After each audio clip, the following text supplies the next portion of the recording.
Hello students, in the last video we studied the structure of pollen grain and development of male gametophyte in a topic reproduction in lower and higher plants. Now in this video we will study some new points and they are structure of gynoecium, structure of anatropous ovule and development of female gametophyte. First we are going to see the structure of gynoecium. The gynoecium is also called as a pistil.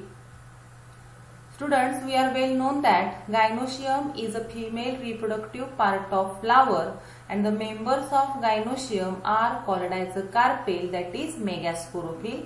आपण मागच्या व्हिडिओमध्ये आणि 11वीला फ्लावरच्या structure मध्ये detail गायनोशियमचं structure जे अभ्यासलेलं आहे त्याच्यामध्ये आपण पाहिलेलं आहे की गायनोशियम हा फुलाचा फिमेल रिप्रोडक्टिव्ह पार्ट आहे आणि त्याच्या मेंबर्सना कार्पेल असं म्हटलं जातं. परंतु ह्या कार्पेलची संख्या आणि रचना प्रत्येक फुलानुसार वेगवेगळी असते आणि त्याच्या रचनेनुसार फुलाचे दोन प्रकार पडतात, एक अपोकार्पस फ्लावर आणि दुसरा syncarpous flower. Then what is mean by apocarpous flower and syncarpous flower? A flower with many free carpels is called a apocarpus flower and its example is michelia. ज्या वेळेला फुलामध्ये अनेक मोकळ्या कार्पेल्स असतात, फ्री कार्पेल्स असतात, तेव्हा त्याला अपोकार्पस flower असं म्हटलं जातं. Look at diagram. It is a michelia. Michelia म्हणजे चाफा, चाफ्याचं फुल आहे आणि याच्यामध्ये ज्या कार्पेल्स आहेत त्या फ्री मोकळे आहेत आणि म्हणून याला अपोकार्पस फ्लावर असं म्हटलं जातं. Then second is a syncarpous flower. A flower with many fused carpels. Many अनेक, फ्युज्ड म्हणजे युनायटेड, एकत्र आलेल्या कार्पेल्स असतात. Then it is called a syncarpous flower. तेव्हा त्याला सिनकार्पस फ्लावर असं म्हटलं जातं. Example brinjal. It is a brinjal flower and the carpels are united. Carpels याच्या युनाइट झाल्यात, फ्यूज झालेल्या आहेत, म्हणून याला सिनकार्पस फ्लावर असं म्हटलं जातं. Each carpel consists of 3 parts. Students, we already studied these 3 parts in 11th standard. We take a brief review. आपण थोडक्यात या ठिकाणी हे 3 भाग बघूया. Then 3 parts are ovary, style and stigma. Then look at diagram. The basal part is called as ovary. हा जो भाग आहे याला ओव्हरी असं म्हणतात. It is a basal. Basal म्हणजे खालचा, सोलर म्हणजे फुगीर part of the carpel and it produces ovule. ह्याचं काम काय आहे? ओव्ह्यूल तयार करणं. आता ओव्ह्यूल म्हणजे काय? तर egg containing organ present inside the ovary is called ovule. Ovary मध्ये असणारं एग कंटेनिंग ऑर्गन त्याला ओव्ह्यूल असं म्हटलं जातं. But the number of ovules in ovary are different. प्रत्येक ओव्हरीमध्ये हे ओव्ह्यूल्सची संख्या ही एकसारखी असत नाही, तर ती वेगवेगळी असते. For example paddy, wheat, mango are uniovulate. म्हणजे भात, गहू आणि आंबा हे युनी ओव्ह्युलेट आहेत. त्याच्यात एकच ओव्ह्यूल असतो आणि त्यामुळं ह्या प्लांटमध्ये सिंगल सीड, एकच सीड तयार होत असतं. Tomato, ladies finger are multiovulate. Tomato आणि लेडीज फिंगर हे मल्टी ओव्ह्युलेट आहेत, त्यामुळे ते मल्टी सीडेड, त्याच्यामध्ये अनेक सीड्स तयार होत असतात. Then second part is a style. Style, it is a style. The tube between stigma and ovary is called as a style. हा स्टिग्मा आणि ही ओव्हरी ह्याच्यामध्ये ही जी ट्यूब आहे त्याला स्टाईल असं म्हटलं जातं. And it help to pass the pollen tube during fertilisation. Fertilisation होत असताना पोलनला जी पोलन ट्यूब तयार होते ती पोलन ट्यूब पास करण्यासाठी ह्या स्टाईलचा वापर केला जात असतो. Then it is a stigma. हा जो वरचा भाग आहे त्याला स्टिग्मा असं म्हणतात. It is a apical knob like part and it receives the pollen grain. ज्या वेळेला पॉलिनेशन होतं, परागीभवन होतं आणि अँथर मधील पोलन ग्रेन्स, परागकण स्टिग्मावरती पडतात, तेव्हा ते परागकण रिसीव्ह करण्याचं काम हा स्टिग्मा करत असतो. Then the next point is structure of anatropous ovule. Then what is mean by ovule? As earlier मागच्या स्लाइड मध्ये आपण बघितलं, the egg containing organ present inside the ovary is called a ovule. And this ovule consist main two parts. One is a main body and second is a stalk. बघा ओव्हलचे दोन भाग झालेले आहेत. वरचा जो ओव्हल भाग आहे तो आहे मेन बॉडी आणि खालचा हा आहे तो म्हणजे स्टॉक. आता या ठिकाणी बघूया पहिलं, the main body of ovule is attached to the placenta by a stalk is called as a funicle. या ओव्ह्यूलची मेन बॉडी प्लासेंटाला ज्या स्टॉकनं ज्या देठानं अटॅच झालेली आहे त्याला फ्युनिकल किंवा फ्युनिक्युलस असं म्हटलं जातं. Then the point at which the stalk of ovule is attached to main body of ovule is called a hilum. हा स्टॉक आहे आणि ही ओव्ह्यूलची बॉडी आहे. हा स्टॉक ह्या बॉडीला जिथं जोडलेला आहे त्या पॉइंटला हिलम असं म्हटलं जातं. The opening present at the apex of ovule is called as a micropyle. या ठिकाणी हे ओव्ह्यूलचं ओपनिंग आहे आणि हे ओपनिंग अपेक्सला असतं त्याला मायक्रोपाईल असं म्हटलं जातं. The base of ovule is called as a chalaza. ओव्ह्यूलचा जो बेस आहे त्या बेसला चलाझा असं म्हटलं जातं. Then at the center parenchymatous tissue are present are called as a nucellus. ह्या जो ओव्ह्यूल आहे त्या ओव्ह्यूलच्या सेंटरला पॅरेनकायमॅटस टिश्यू असतात आणि त्याला न्यूसेलस असं म्हटलं जातं. This nucellus also consist megaspore mother cell MMC and these megaspore mother cells produces megaspore आणि ह्याच्यापासून पुन्हा मेगॅस्पोर तयार होत असतात. This nucellus is surrounded by two layers. This nucellus is surrounded by two layers called as integument. त्या लेयर्सला काय म्हटलं जातं? Integument. The outer layer called as outer integument and inner layer is called as inner integument. Then at the centre oval multicellular structure is present called as embryo sac or a female gametophyte. बघा सेंटरला हे oval multicellular structure दिसतंय त्याला embryo sack किंवा female गॅमेटोफाइट असं म्हटलं जातं. And it is embedded in the nucellus. आणि ही एम्ब्रियो सॅक कुठं आहे तर न्यूसेलस मध्ये तयार झालेली आहे. ती कशी तयार होते ते आपण पुढच्या स्लाइडमध्ये बघणार आहे. फक्त इथं लक्षात ठेवा, this embryo sac is embedded in the nucellus. In angiosperm the most common type of ovule is anatropous ovule. ओव्ह्यूल्सचे वेगवेगळे प्रकार पडतात, वेगवेगळ्या प्रकारचे ओव्ह्यूल्स असतात आणि त्यामधला अॅनाट्रॉपस ओव्ह्यूल हा अँजिओस्पर्म मध्ये आढळणारा कॉमन सर्वसामान्य प्रकार त्या ठिकाणी आहे. आता हा वेगळा का झाला तर in anatropous ovule micropyle is directed downwards and it's present adjacent to funiculus. बघा या ठिकाणी मायक्रोपाईल कुठं आहे? अपेक्सला आहे. पण अपेक्स कुठं आहे याचा?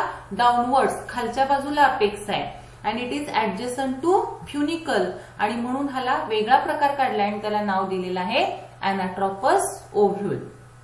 Okay, read this slide at least for 2 times. Then next one is a megasporogenesis.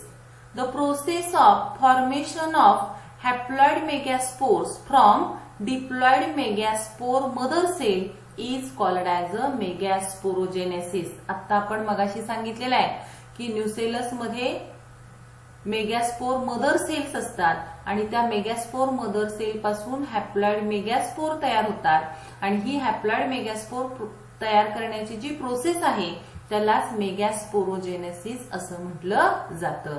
The megaspore mother cells are present in the centre of nucellus towards the micropylar end. Then we are going to see new point that is development of female gametophyte. Students, we know that the megaspore mother cells are present in the nucellus and they produces megaspore. Megaspore mother cell कुठं असतात? Nucellus मध्ये असतात. आणि megaspore mother cell पासून megaspore तयार होतो आणि त्या मेगास्पोर पासून फिमेल गॅमेटोफाइट तयार होत असते किंवा एम्ब्रिओसॅक तयार होत असते. मग आता हा जो मेगास्पोर आहे किंवा ही एम्ब्रिओसॅक आहे ती कशी तयार होते ते आपण ह्या स्लाइड मध्ये बघणार आहे. In a nucellus this megaspore mother cell, it is a megaspore mother cell, ही मेगास्पोर मदर सेल आहे and it is a diploid. It undergoes meiosis, ह्याच्यामध्ये मेयोसिस होतं and it produces 4 haploid megaspore which is also called as a टेट्रॅड.